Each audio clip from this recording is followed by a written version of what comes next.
tell me what you're like. Let's say You're so short, I have to lean down. sharp. I can make the palette and permanent and stuff.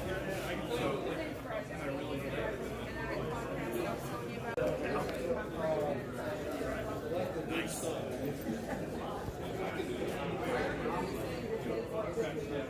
You need to be just off the side. Just keep a little bit more off. That has to be the centerpiece. Yeah. Yeah, you're either going to be all in or all out. Yeah. So what are you doing? Sitting. Okay, good. Yeah. Stop sitting. Okay. No. Oh, no, wait. Outtake number 1. Hey y'all, Lisa Van Ness here, and today I'm joined by Brad Dowdy, and he is going to discuss his personal collection with us.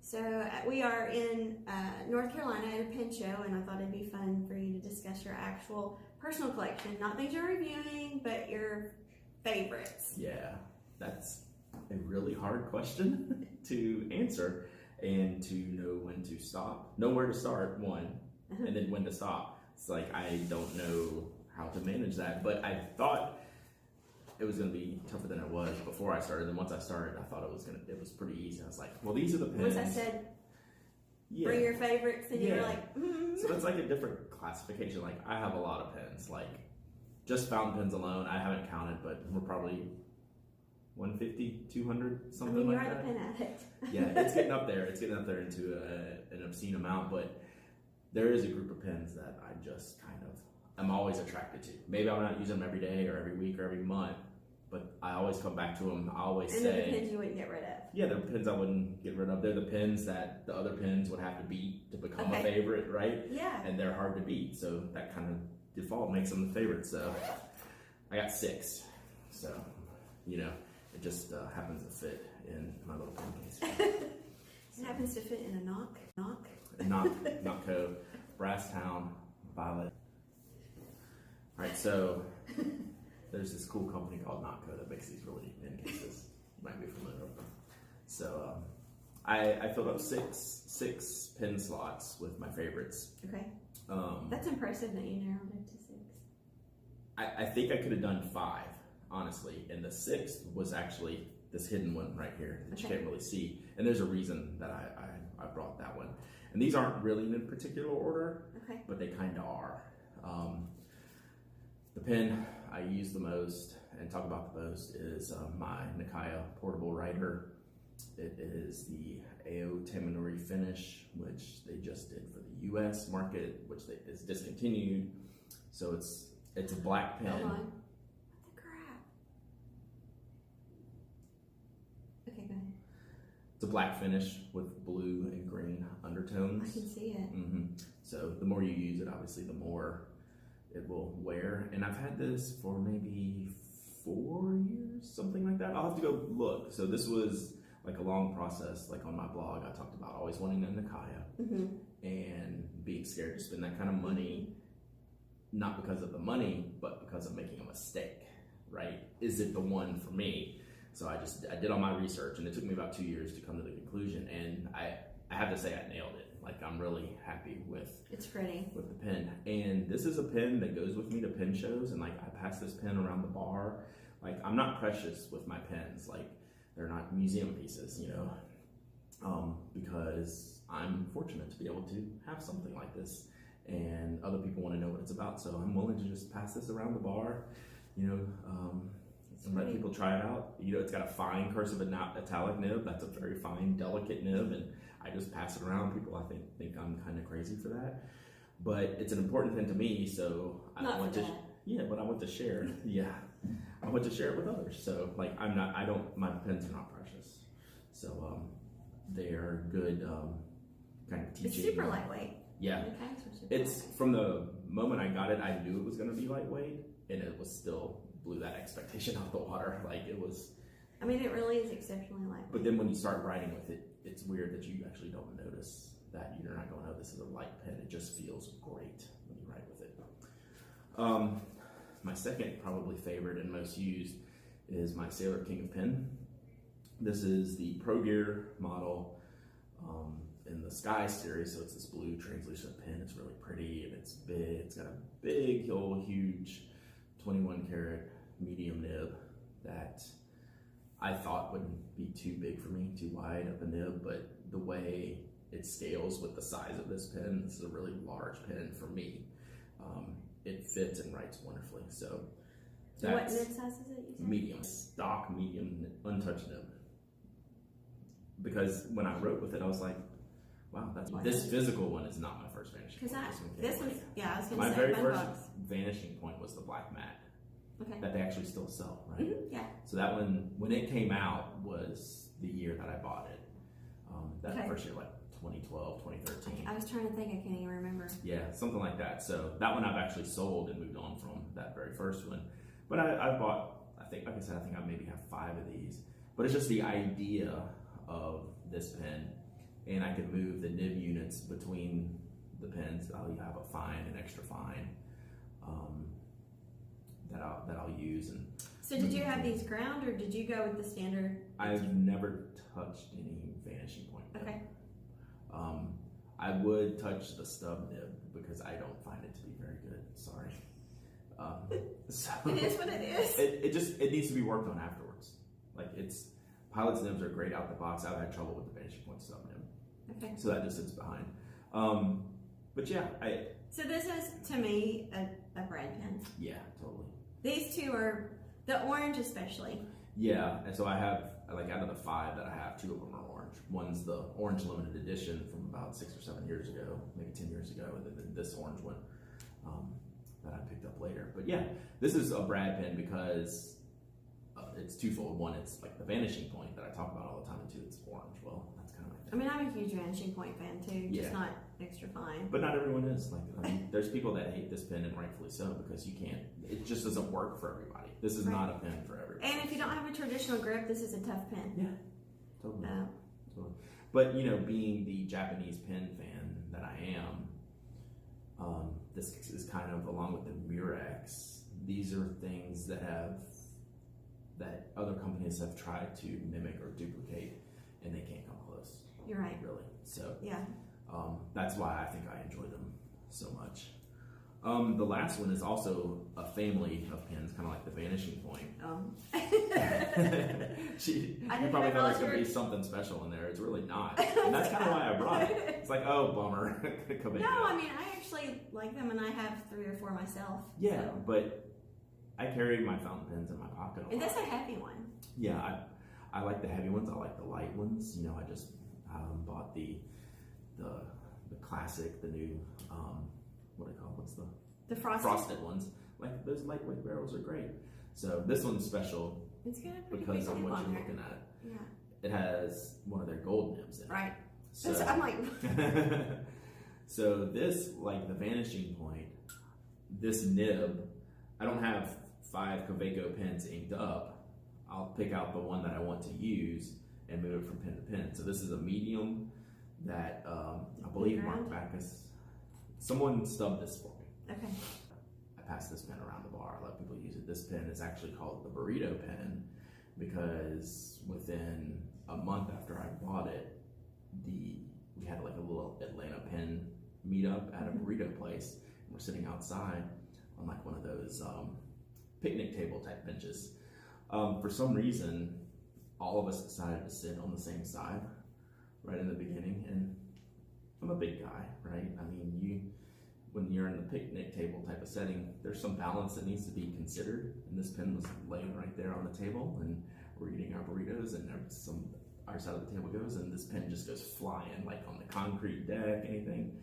I made it through. Everyone panicked but me. Like, I just don't flinch for those type of things. I want you to be able to try this pen because, like I said, I feel fortunate to be able to have it, and I think you should be able to try it. So it's a great pen. Yeah, it's a medium. I'm focused on the fact that we're all on the same. We're not. I never claimed to be smart. Never hear those words out of my mouth. It was a good story, but yeah, the pen came out unscathed, so that's kind of a props to Sailor for building a good pen. But the medium nib, you wouldn't think I would like. No, I'm shocked. But it's kind of like the ultimate writing pen. Like you can just write for days with that pen because it's not too big, the ink flow is not too great, and it just works great. So this is kind of the original favorite pen, and this is a Pilot Custom 912, and in and of itself, the 912's basic-ish. It's kind of like the first kind of big step up in Pilot's line, but it's basically just a black and rhodium trim pen, and it's not because of the artwork I got put on here that I like it so much. That just helps. It's because of the nib. So kind of the antithesis of the medium nib is the posting nib, the PO nib for the 912. So I know you'll take some shots of this when we're done. So my handwriting style came from a micro gel pen background. Like a lot of us don't grow up with fountain pens. Like you have all these experienced fountain pen users. A lot. I mean, I know you deal with new people, but say at your store, you've had people that have been coming for decades. Right. They don't know what a micro gelling pen is, but my handwriting was built on that pen. So I wanted, hey, can I find a fountain pen that would give me that? And this is it. And this is. Did you always write tiny then? Yeah. Okay. I've always written tiny. It's never changed. I've never had big swooping handwriting. I rarely write in cursive. Everything's print. It's kind of blocky. This, like my handwriting looks the best like in my Nakiya fine cursive italic. Like if I set down a page of paper and told you to pick my best handwriting, it would come from that pen. But this is like crazy enjoyable to write with. This is, I can just make like. So this is like, I would not get rid of this pen kind of pen. Yeah, never. I mean, I wouldn't get rid of, any of these so far, we would not get rid of. So yeah, so the artwork one was an aftermarket thing, and that's a whole other story. Yeah, that's a video on itself, but that just made that pen even more special. But I choose to get the artwork because I like that pen so much, and I know it's not going anywhere, and it's one of my favorites. So this one kind of goes hand in hand with that one. It's the Pilot Murex, and this one is from the 70s, and it's one of the first pens that I saw a picture of and said, oh my goodness, that's a pen for me, because it's this all stainless steel barrel. It's got that integrated nib. It just looks cool. It looks like it's from the future, but it really does. Yeah. It's like the 70s version of the future. Yeah, and it holds up to this day. Like the design holds up, not to mention like the quality. The integrated nib, like it is a cool pen. Yeah, and it's firm and it's fine, like how I like to write. Maybe I like the medium sailor nib because it's such an outlier from everything else I use, and I can be like, hey, that's enjoyable too. Yeah, right. You don't have to stick with your one style all the time. I think of this. I think of one of these when I think of you. Like when I see one of these, I think of you because it's something you've always enjoyed and talked about since I've known you. This is a very Brad pen. Like if we're putting together the picture of Brad's, the pens that he likes, it's actually not these first three. I mean, those are part of me, especially like the PO nib. But like this is a Brad pen, and kind of these next two that I'm gonna show you are very Brad pens. But I love this pen. I pretty much only use Pilot blue black cartridges in it, just because I want to feel a little bit safe with it. Like it's an older pen, it's probably. So, is there a story with how you got it? Yes. So my friend Thomas Hall, who you've heard me mention a lot of times, he's the one. Well, he's the one that helped me discover the posting nib. He knew how I wrote, and he writes the same way, maybe even finer than I do.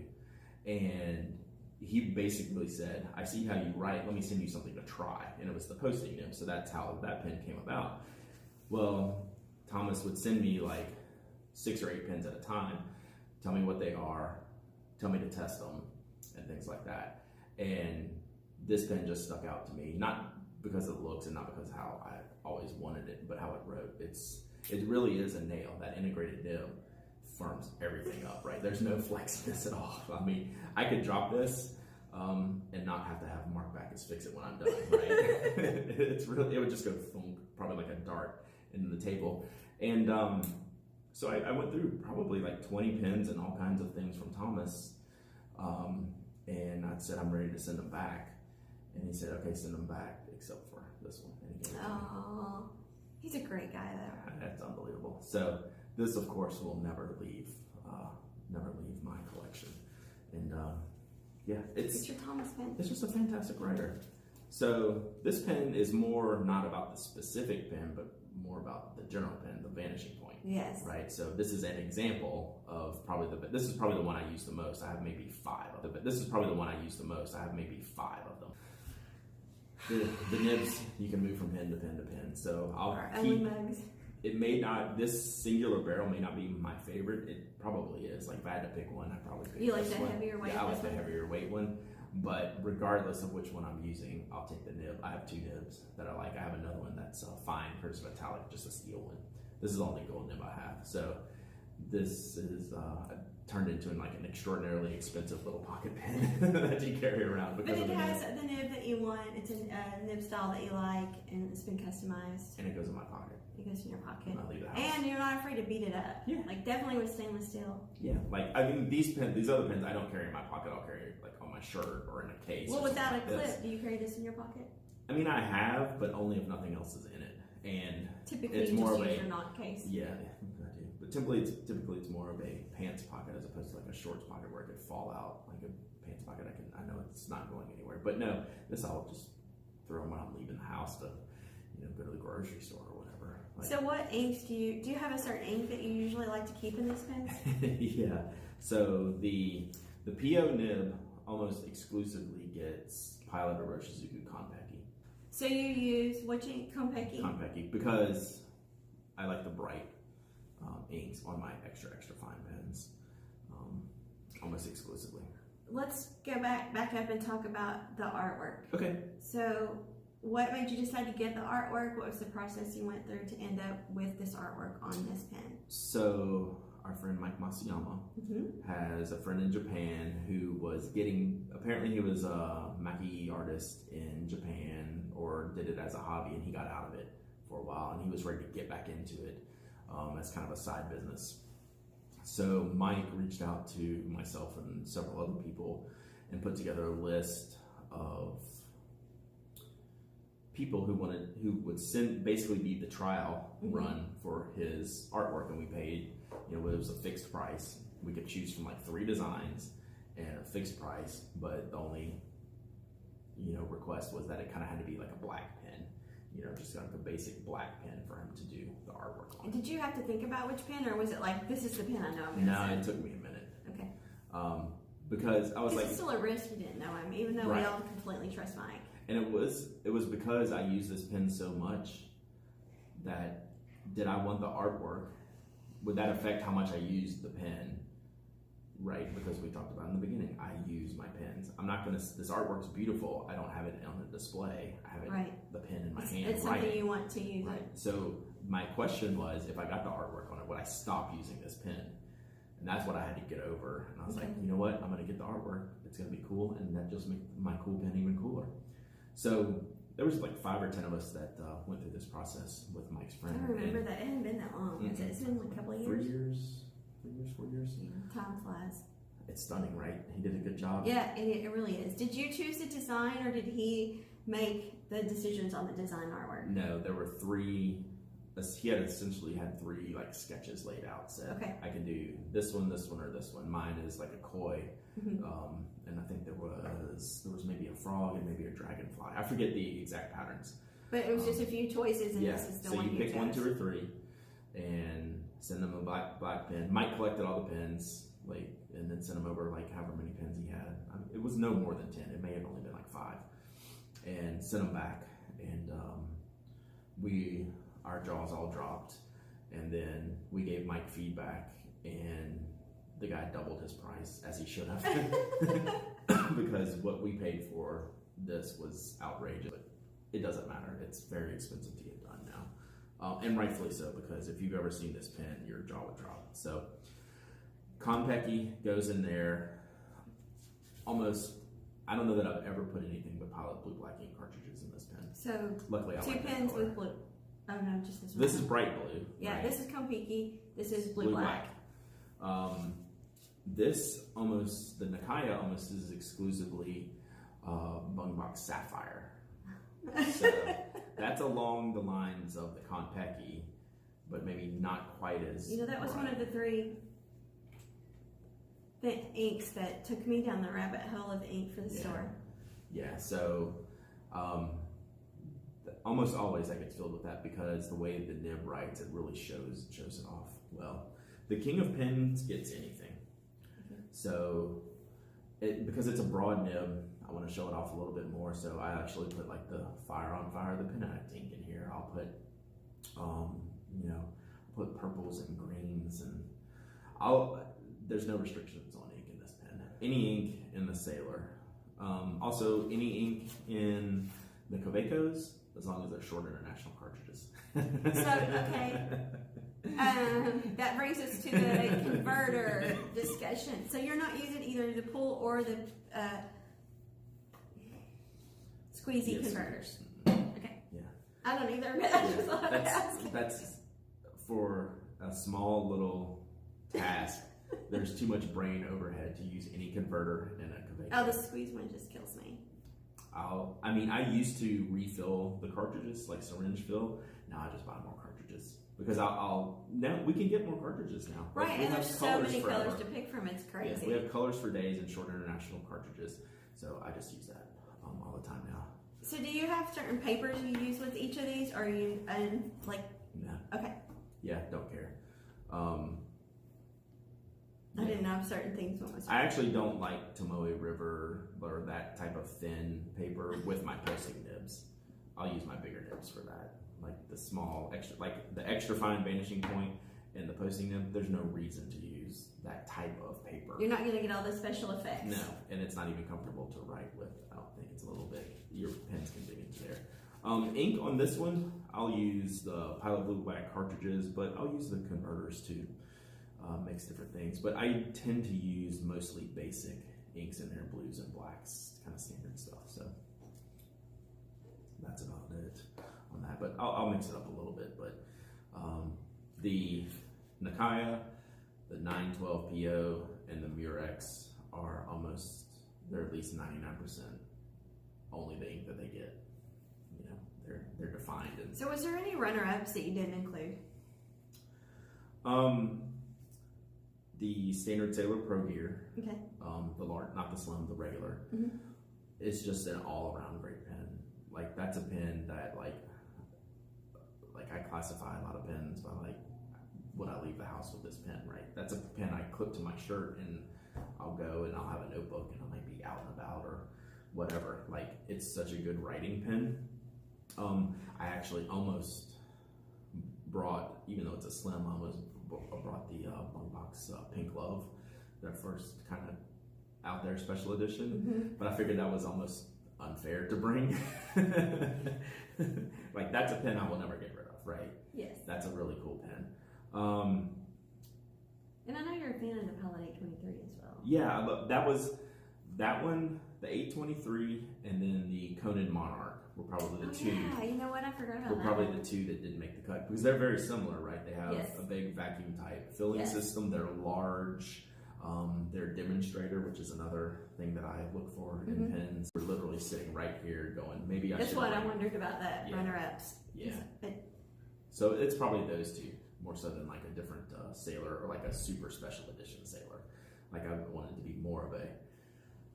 So these are from your personal collection, things you love, things that you want to use, and that you never get tired of. Yeah. I like started getting angsty and wanted to ink one up, and hi Mom. Oh man. So yeah.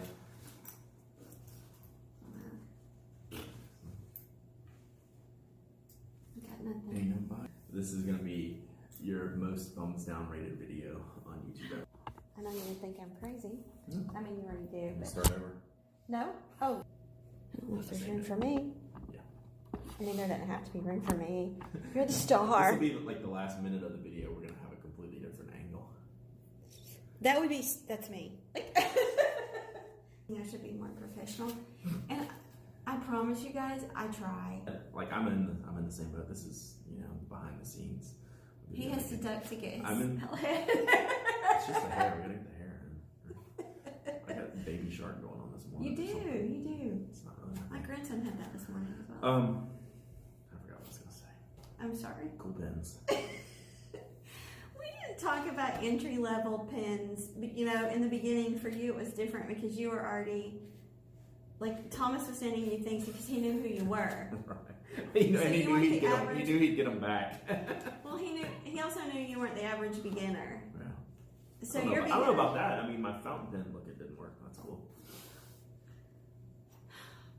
all that work for nothing. So I don't think he knew that. I think he knew that I was inquisitive enough to like try to want to figure some things out for me. But you And didn't he start out got like it. the He average got it. beginner. No, I didn't. No, that's fair. You know, I had access to a lot of things a lot of people don't have. That's why I take my stuff now to pen shows, because that's what was given to me, and I want to give that back to, you know, someone who's walking in here for the first time. It's important to me. I agree. I think we both are on the same page on that. Yeah, but like entry level, I wouldn't necessarily call the Vanishing Point or the Quebecos. Quebecos could be. Level. The Quebecos could be from a price point, but they're at least Maybe not the gold nib. yeah, they're definitely not the gold nib.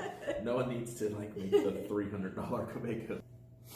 So, you know, but these are always talked about as kind of, okay, the Quebeco might be a good starter. The Vanishing Point is always in the conversation of the first step up pin, right? There's like 5 pins in that category that you say, here's the next thing you should try. The Vanishing Point's in there. But I think it's telling that those type of things have stuck with me all these years. Anyway, the Quebeco and the Vanishing Point. You know, the 912 is not that expensive a pen for the quality you get in this pen. And they have like 1 billion nibs now you can get in them. So, like, The FA nib is pretty popular for us right now. And this is like, I call this a full-size pen, right? It's not overly large. It's not on the slim sides, right? It's the regular model, if you will.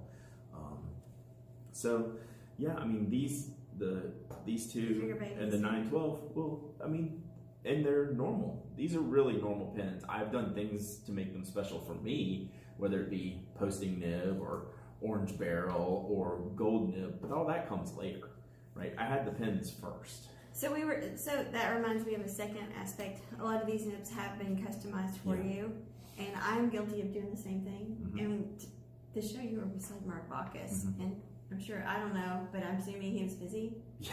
So, do you think from the time that you first got this pen till now that the customization process has increased, or like, do you think more people are wanting it customized, or do you think that people just mostly stick with the standard nib still? I think it's increased because the knowledge base has changed for nib grinds to where, like, even when I started getting into this, I felt that if you were getting a nib grind on your pen, you were either making it into something really fine, or you're making it into a stub or a cursive italic. That was it. Or an architect. Yeah, well, no, but now you have a nib grinder with a menu. Yes. That's what's changed. Right? I'd agree with that, yeah. So, like, the first time I sat down, like, I felt my choices were getting something like a needle point to, like, write like me, or stub or italic. That was it. That's true. So now, like, the breadth has grown. Yes. And somebody was showing me some nib they had ground, and I was like, what is that even called? And because you can just get it customized for you. And I know even with my architect, I wanted it a little bit rounded on the edges because it was a little bit too crisp. Right. So, Mark. And now you can have that conversation. Like, maybe back in the day, you may, I'm actually speaking specifically you and specifically me, we may not have been comfortable saying, make this a little bit more different than you would normally do. Yeah, I would agree with that. And now I feel fine doing I that. think Mike Monsignor was the first person I was comfortable doing that with.